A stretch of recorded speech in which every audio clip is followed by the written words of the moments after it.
I get why you're hesitating. You've probably spent a few evenings scrolling through endless forums, trying to figure out whether putting a big-ticket home theater system on your living room floor is a smart move or just a pricey gamble. The last thing you want is to shell out a few $100s only to end up with a cluttered mess that never really syncs with your TV or your music library.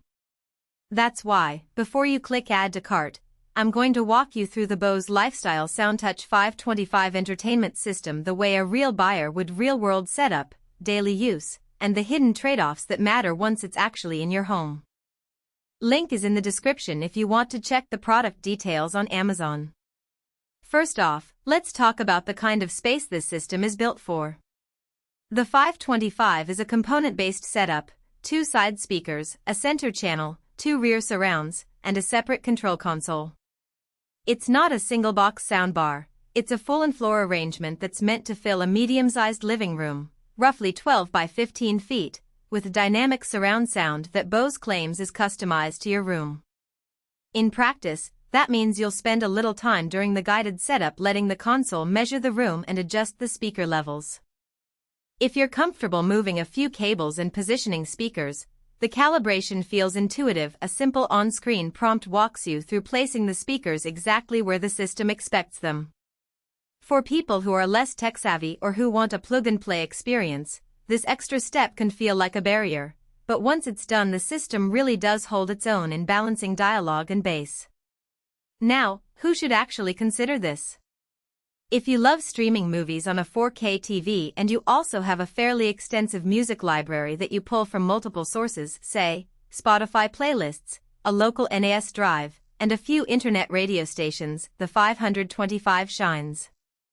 It can handle up to 6 HD video or music inputs and will upscale video to 10 bits, which isn't a game-changing feature but does smooth out the picture when you're watching lower resolution content.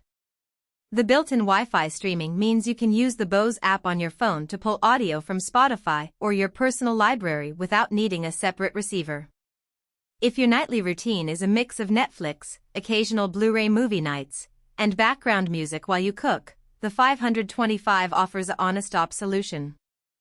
On the flip side, if you're a pure audiophile who only ever listens to high-resolution FLAC files from a dedicated DAC, or if your living room is more of a minimalist space with a sleek soundbar, you'll likely find the component nature overkill.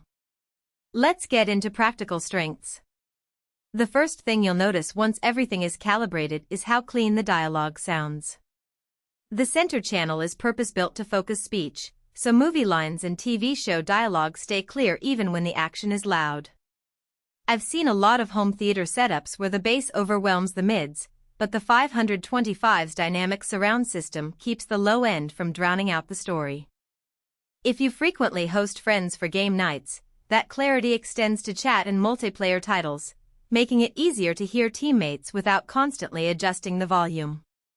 Another real-world advantage is the convenience of the control console. Unlike a typical AV receiver that hides most of its functionality behind a tiny remote, the 525's console has a full-color screen and tactile buttons. You can switch sources, adjust volume, and even see which speaker is getting more power during calibration.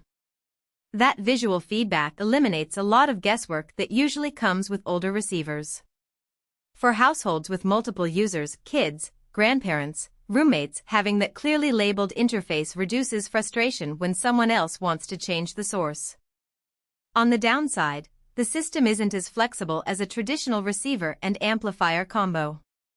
Because the 525 is an all-in-one unit, you can't swap out the internal amplifier to a higher power model if you later decide you want louder output for a larger room. The power output is modest. Most reviewers note that while it's plenty for a medium-sized room, it starts to feel thin if you push the volume past 80% and try to fill a large open-plan space. So if you anticipate expanding your viewing area or adding a subwoofer that you want to drive with a dedicated amp, you'll outgrow the 525 sooner rather than later. Cable management is another subtle but real consideration. The speakers themselves are fairly slim, but each one needs its own power cord and speaker wire that runs back to the console. The console sits on a low stand or can be mounted on a wall, but you'll still have a bundle of cables trailing from it to the rear speakers. For a tidy setup, you'll need to plan the placement ahead of time, perhaps routing wires through the wall or using cable covers. If you're hoping for a clean, almost invisible configuration, you might be disappointed.